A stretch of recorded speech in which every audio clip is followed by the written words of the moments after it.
Welcome to the Membership Guys podcast. Kick-ass advice and tips for membership site owners. What's up everyone, Mike here from the Membership Guys. Welcome to episode 149 of the Membership Guys podcast, the show that helps you to grow a successful membership website. Today we're talking all about the 5 biggest risks facing you as a membership site owner. So we're talking about some scary, some dicey stuff here. Maybe I should have saved this one for Halloween and called it, 5 of the scariest things facing membership owners. Too late now. I've already hit record. Let's crack on with it. All right. So obviously there's so many upsides. There's so many great things about running a membership site. But what people often don't talk about are the potential pitfalls that you need to try to avoid. And as anyone running an online business or anyone running a business at all, you are exposed to a certain degree of risk. That risk is perhaps amplified by the online aspect of it. So I want to cover 5 of the biggest risks that perhaps you just need to have an awareness of, or at least be prepared for when it comes to your membership site. So the first big risk comes if you're building your membership on borrowed land. So this isn't going to apply to every membership site owner. You'll have heard us rail against the idea of building your membership, whether it's just your community or your membership as a whole, on a third-party platform that you don't necessarily have control over. So most commonly, this comes in the form of having your community inside a Facebook group rather than on your own site using forum software. Now, I'm going to resist the urge to pull out the soapbox and to get into the whole forum versus Facebook debate. It's something we covered a number of times on the podcast and in the blog. If you want to head to themembershipguys.com, just search for Facebook. You'll see that this comes up over and over again. But the main thing when it comes to Facebook groups and when it comes to using hosted platforms for your courses or for memberships is that you are building on borrowed land. You are not the one setting the terms. And ultimately, you have very little input on decisions that are made platform-wide. So if Facebook decide to change their terms when it comes to groups, and if they decide that the way you're using your group doesn't match up with their terms and conditions, they can pull the plug on your group, they can shut it down overnight, and then all of a sudden a major component of your paid membership site that people are paying you money for is gone. And you, because it's a Facebook group, have no way of extracting anything from that group. Usually you'll get no notice if Facebook are going to shut your group down. They'll just do it. We've heard of people who have lost groups that had over 20,000 people in them, and they just disappeared with no notice for no discernible reason overnight.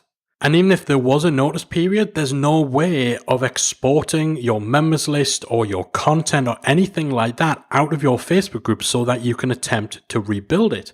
That's a risk of building on borrowed land. Same kind of goes for these hosted platforms. Now, most of the hosted platforms for courses and for memberships, they're on solid footing. They are great companies. There's good companies behind them.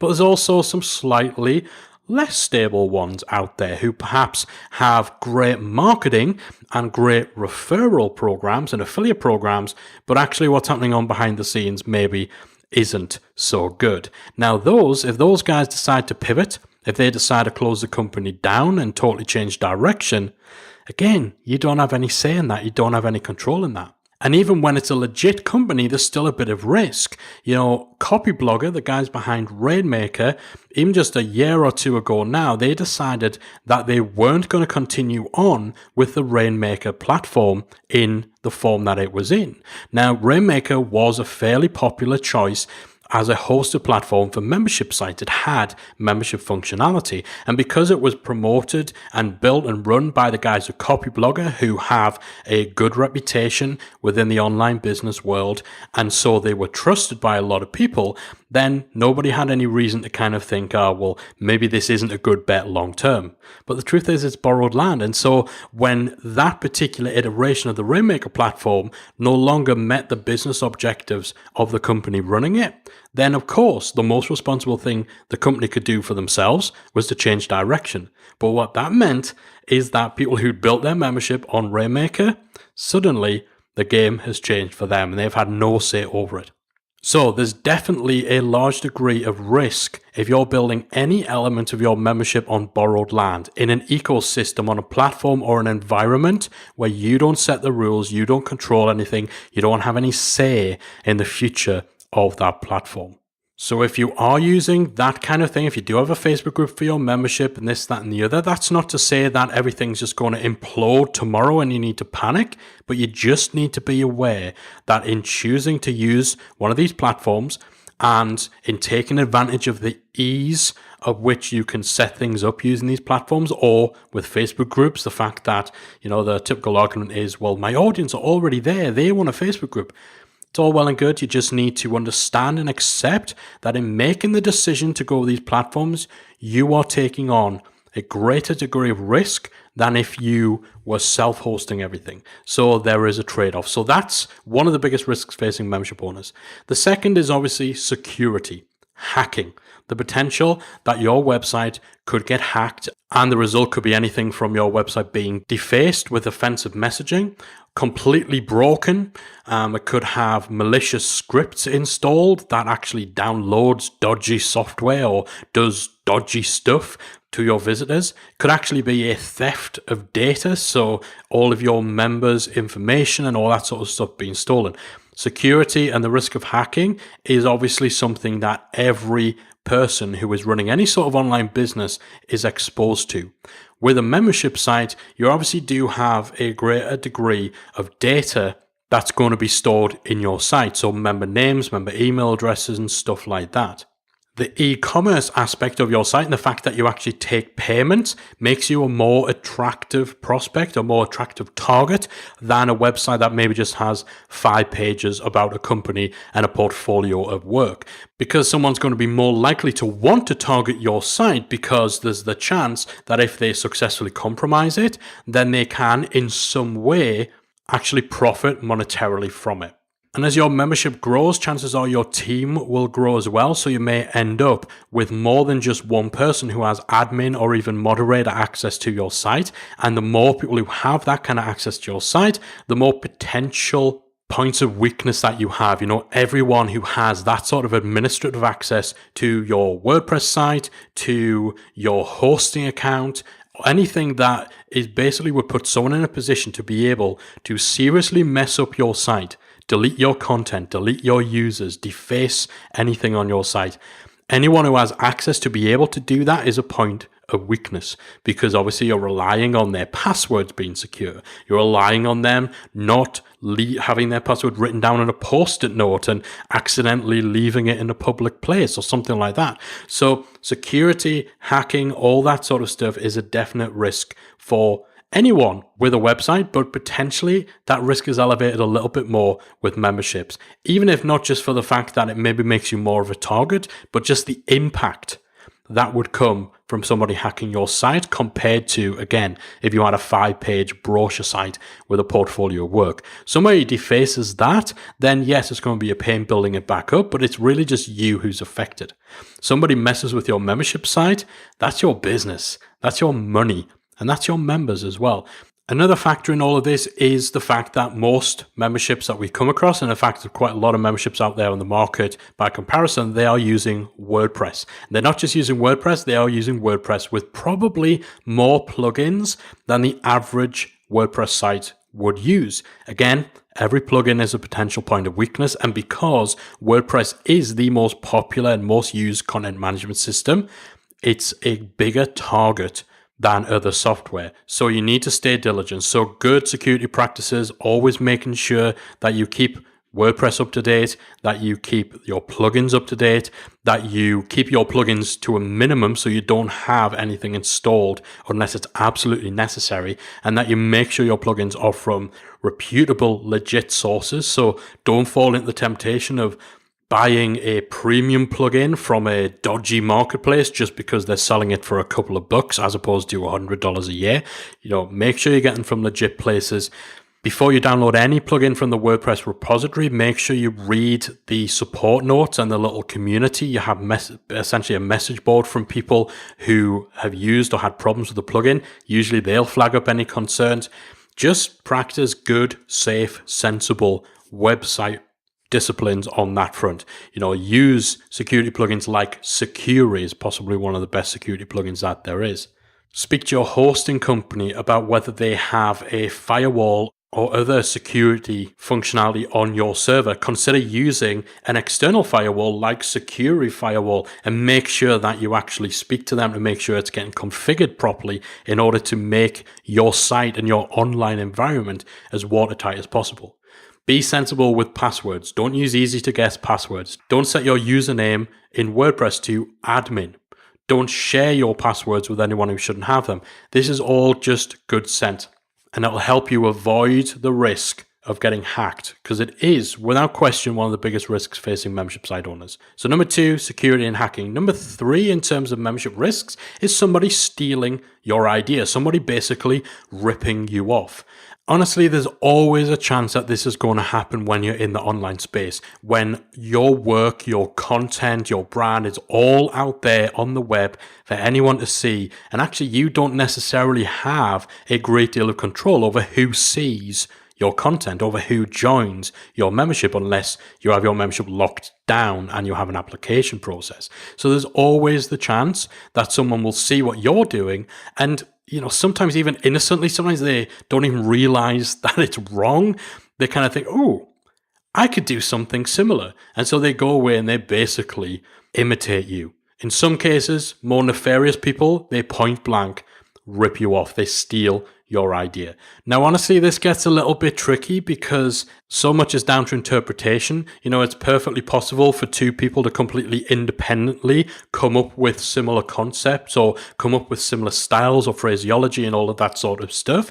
So if you think someone is copying you, if you think someone is perhaps really overdoing the whole imitation as a form of flattery thing, then I would definitely say, first of all, before you take any sort of action, try and have a conversation with someone who's impartial to get them to cast their eye over it and see whether there's anything in it, because it may just be two completely independent, unconnected people who happened to end up in the same kind of place. Or it might just be that maybe they've said like one sentence in a 2,000-word blog post that is similar to something you once said 3 or 4 years ago, that maybe they saw it and it just stuck in their brain and they didn't think anything of it.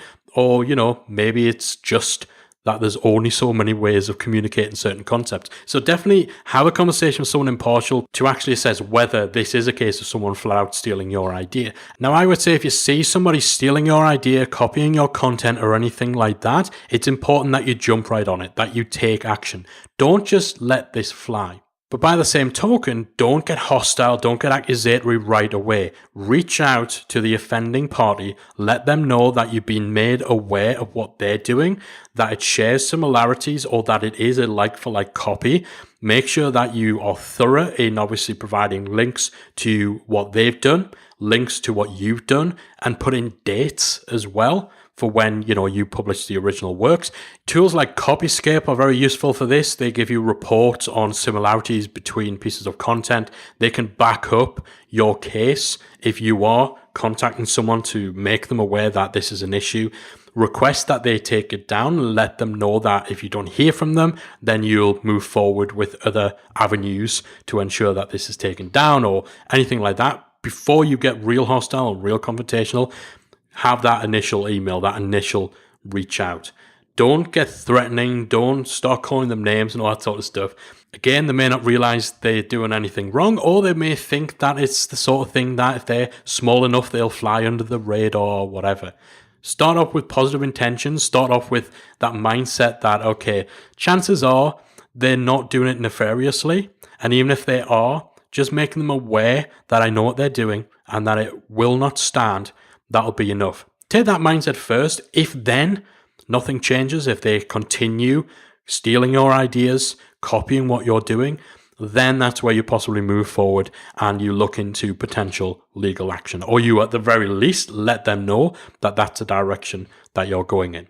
To a certain degree, this is unavoidable depending on the industry that you're in. And what you absolutely don't want to happen is get to a point where you're getting so bogged down in chasing your imitators that you're not actually producing anything, or you're not actually serving your audience and serving your members. So don't allow this to become too big a distraction. Certainly go for people where they are outright blatantly ripping you off. But things like, you'll have situations, and we have this a lot, where we'll publish a blog article, or, we'll put out a podcast or what have you. And then maybe a month or so later, someone else in the space will put out their own thing where thematically it's almost identical, structurally it's almost identical, but what they've done is they've taken what we've created, they've identified the framework and the skeleton of that, and then they've created their own content to put meat on the bones of that skeleton. It's a gray area. They're still essentially drafting off us. They're still basically copying us, but they're not outright ripping us off. So those kind of cases, unless it gets excessive, you're probably going to be wasting your time chasing after, because it's not as cut and dry, and it's not as potentially damaging to you. So certainly people totally ripping you off, if they're using your content word for word, if they are, if their product is identical, then yeah, go after those guys. But you can't let it become such a distraction. Just accept the fact that you are going to get imitators, and really the way you stay ahead of them is to continue innovating and to keep putting out good stuff, because ultimately people with that kind of lazy mindset are going to be too lazy to stay the course. So definitely a big risk, people stealing your ideas. The way in which you deal with it, the way in which you handle it will really determine how big an impact it has on your business. You're not going to be able to shut it down 100% of the time. Shut down the worst cases, but don't allow it to distract you from continuously innovating, continuously outpacing them and outworking them. And then, they will lose pace. They will get too lazy. They'll move on to something else. So that's the third biggest risk facing membership owners. The fourth is content being downloaded and shared illegally. Again, in the online space, there's not a huge amount you can do about it. And the most determined content thief will get your content no matter what you attempt to do. If the movie industry can't stop pirates, what chance do you have? And the truth is, the amount of people who will attempt to do this is such a minuscule portion of your audience, especially compared to the amount of fear that people tend to have about this. People will use the risk that someone might download content and then cancel their membership. They'll often use that as a reason to not have a positive refund policy, to not offer a trial, because they're so terrified that someone's going to hit and run. They're going to join the membership, download everything, and then either run away, or worse, run away and then share that content to illegal file sharing sites. There is always the risk of it. There's certainly things that you can do to make it not quite as easy for people to do that.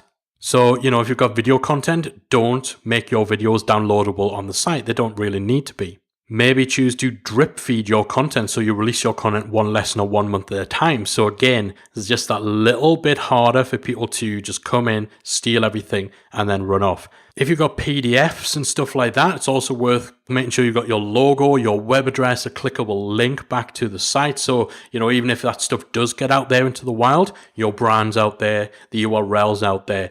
It's a very, very, very small consolation, but, you may as well do it.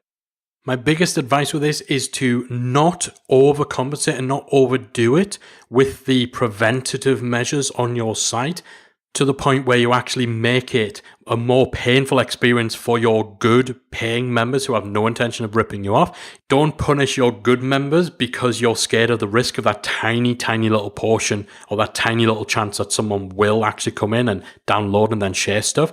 You need to get that balance. As we said, if somebody wants your content, if they want to rip you off, they'll find a way of doing it. So don't avoid offering a trial on your membership for fear that someone will download everything, because actually someone wants to do that. They'll sign up full price, download everything, and then they'll initiate a chargeback on their credit card or through PayPal.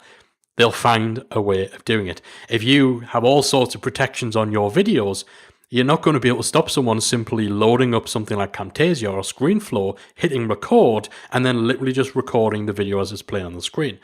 Do not tie yourself up in knots. Sure, it's a risk, but it's a fairly minimal risk, and there's only so much you can do on a technological front. What I would say is set up a Google alert for the name of any courses that you have, for the name of your membership. If you have any tools or software or website themes or anything like that that you offer to your members, set up a Google alert for it so that you're made aware if it pops up on any of the illegal file sharing websites. Most of these websites actually manage to stay online because they have a DMCA takedown process in place. So a DMCA takedown process is basically a means, usually it's either an email or a form that you fill in, whereby a copyright holder for any content that has been illegally shared on a site can put in an official request to have that content removed. Most of these dodgy websites manage to stay online and manage to stay on the good side of their hosts because they actually do respond to these DMCA takedowns. They're just hoping that they don't get caught, that the copyright holder doesn't realize their stuff's being shared. But if you do and you find this stuff out through a Google alert, then make sure you fill in a DMCA takedown. And in a lot of cases, you'll find that that content gets taken down fairly swiftly. If it doesn't, then you can go to their hosting company. So you can use services like whois.domaintools.com. You can use that to find out where a website address is being hosted and then directly contact the host themselves to let them know that a site on their server is hosting copyright infringing content, your content. In the majority of cases, the host themselves will then take that website down. So again, similar to the last point, be vigilant, pursue the worst cases, be aware, but don't allow it to completely dominate your day-to-day for your membership. And definitely don't allow yourself to impede the member experience of 99.9% of your paying members purely in the hopes that you stop that 0.1% risk that someone's going to do something dodgy, because actually determined content pirates will get your content no matter what. And the fifth biggest risk facing membership site owners is having a membership that relies primarily or even solely on content. Now, we always talk about memberships as comprising of essentially the 3 C's, content, coaching, community. In most cases, content is e-learning, it's training content, it's courses, it's webinars, it's Q&As, stuff like that. The community is usually a forum, and the coaching kind of happens by way of the content and the community. But so many memberships lean too heavily on the content side of things. So they have the mindset and the approach and the strategy that the content is the real selling point. It's the main thing that's on offer. Problem is, in doing that, you expose yourself to the potential that someone can come along and give away content of equal or greater value for free. Let's say you have a fitness membership site where you teach people workout routines, you teach people diet plans and all of that sort of stuff, and you charge a monthly fee for that. Now, if I come along and I've developed a fitness app or I've developed a fitness smartwatch or something like that, that's my product. Your product is content, so you charge money for that content. If my product is software or an accessory, a smartwatch, then I can give away the same quality, the same standard of content that you're charging for. I can give that away as a marketing tool to drive people towards my real product. If you have a membership site that teaches people how to run fantastic webinars, and again, you're charging $50 a month to teach people webinar strategy, a company who has webinar software can give away the same type of courses, the same type of educational material as you're selling.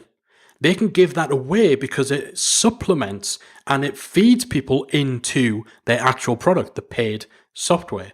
So if you're relying only on content in your membership, you are at risk of one day someone else in your industry coming along whose product is not content, but who would benefit from giving away high-level content related to that product. their actual product. So this is why community is so important. This is why it's important to put effort into having a personal connection and a personal touch, as we talked about on the last episode of the podcast, themembershipguys.com/148. When you're relying solely on content, you are at risk. You need to do something different, something that can't be replicated, can't be duplicated, to really enhance the value proposition in your membership. Because if all you've got to offer is content is the easiest thing in the world to replicate. So, hopefully I haven't bummed you out too much. Those are the 5 biggest risks, or the 5 most prominent risks specifically facing membership site owners. The risk of building on borrowed land and having the rug pulled out from underneath you, whether it's a Facebook group, whether it's hosting your courses or your membership on a third-party platform. There's always risk to building on borrowed land. There's always risk when doing business online, having any sort of web presence, of being hacked. Good security practices, making sure your website's kept up to date, all of that sort of stuff should put you in a much better position to avoid that. Thirdly, there's always a risk someone's going to steal your idea, they're going to copy your content, they're going to imitate you a little too closely. And fourth, there's a risk that your content will be shared and downloaded illegally. With both of these risks, it's important to be vigilant, stay on top of it, chase the worst cases, but don't allow that to own you. Don't allow it to stop you from doing stuff for your members and from innovating. And then finally, there's always a risk if all you have on offer in your membership is content. Content is way too easily copied for it to be the be-all and end-all of your membership site. If all you've got is content, then your membership is definitely at risk. That's it from me for this week. Really hope this hasn't bummed you out too much. The aim of this is to prepare you, even just mentally, or maybe encourage you to take some steps, make some changes, or just get an awareness of these potential pitfalls so that you're better positioned to actually deal with them if the day does come that they pose a problem for your membership. So hopefully we've done that job for you on this episode. If you do have any follow-up questions, you want to discuss this in any more detail, you can always find me inside our free Facebook group, talkmemberships.com. Type that into your browser, it'll redirect you to our free group where we have over 8,000 membership site owners who are in there chatting about everything membership related. Myself and Kali are in there as well, of course. If you're on Facebook right now, just type in Membership Mastermind in the search box. You'll find that group as well. Get in there, let me know what you thought of this week's episode. If you've got any follow-up questions or you want to weigh in with an opinion, we'd love to hear from you. That's it from me for this week. Thank you so much for spending part of your day with me. If this is your first time listening to the Membership Guys podcast, go ahead and hit the subscribe button in your podcast app. If you have been a long-time listener, go ahead, leave us a nice review. 5 stars only, please. In iTunes, we'll greatly appreciate it. And if you do leave us a review, let me know either in the Facebook group or give me a shout on Twitter at @membershipguys so that I know you've left a review and I can thank you personally for helping us out and for supporting us. That's it from me. I'll be back again next week with another episode of the Membership Guys podcast. If you've enjoyed today's episode of the Membership Guys podcast, we invite you to check out the membersiteacademy.com. The Member Site Academy is the essential resource for anyone at any stage of starting, growing, and running a membership website. So whether you're still figuring out what your idea is going to be, or whether your website is already up and running and you're just looking for ways to grow it and attract new members, then the Member Site Academy can help you to get to the next level. With our extensive course library, monthly training, exclusive member-only discounts, perks and tools, and a supportive, active community to help you along the way with feedback, encouragement and advice, the Member Site Academy is the perfect place to be for anyone looking to start, manage and grow a successful membership website. So check it out at membersiteacademy.com.